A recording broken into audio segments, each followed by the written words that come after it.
Hi everyone, in front of me I've got OUKITEL WP23 and let me share with you how to soft reset this device.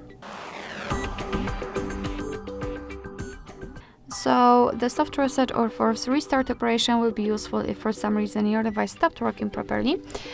We can simply force the system to restart, and to do that we have to press the power button, which is located right here on the right side of our device, and press it long enough until you will see the black screen and the developer's logo. So let me try to do it. Let me press this button.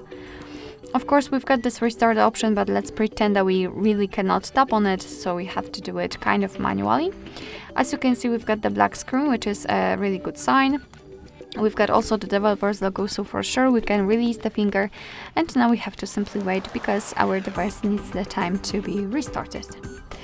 And fortunately and hopefully it will work perfectly fine after restarting. Alright, so that will be all. Thank you so much for watching. I hope that this video was helpful, and if it was, please hit the subscribe button and leave the thumbs up.